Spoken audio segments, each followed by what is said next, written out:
Content warning. This story contains graphic descriptions and violent details.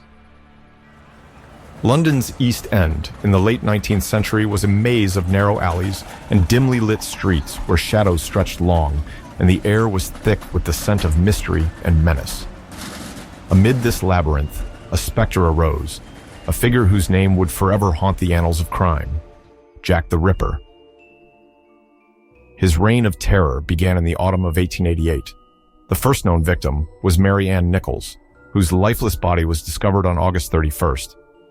Blood trickled down the walls, a grotesque reminder of the violence that had unfolded in the dimly lit room, a reporter noted.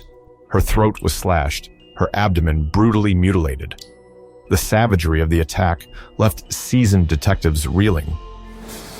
Local papers soon flooded with headlines about the Whitechapel murders, spreading fear through the cobbled streets of London.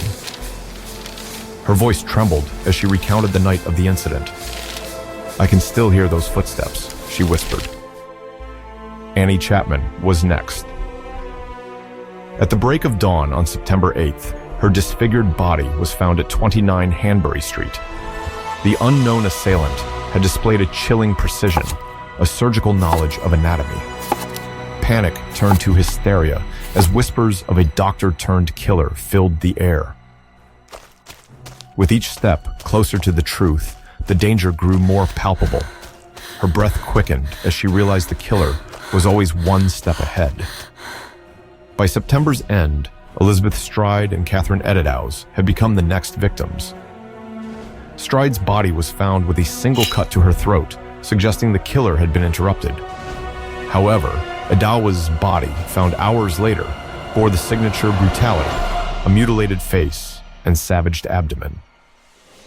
Amid the terror, messages began to appear. The most infamous was a letter sent to the Central News Agency signed Jack the Ripper. The taunting missives, written in red ink, played with the collective psyche of the public and the police.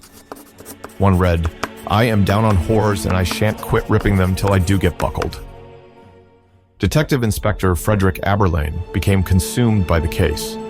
John was not just a detective. He was a man driven by a past he could never escape, newspapers remarked. Each clue seemed to lead to a dead end, and each suspect, from butchers to surgeons, came up empty. The final canonical victim, Mary Jane Kelly, was discovered on November 9th, inside her room at 13 Miller's Court. The scene was nightmarish. The lifeless body lay crumpled, a chilling silence enveloping the scene as crimson pools formed around, wrote a journalist. Her face was virtually unrecognizable, her body disemboweled and skinned, an act of monstrous cruelty. With Mary Jane Kelly's death, the gruesome saga of Jack the Ripper seemed to end as mysteriously as it began. No more bodies appeared, and the specter vanished into the shadows from whence he came.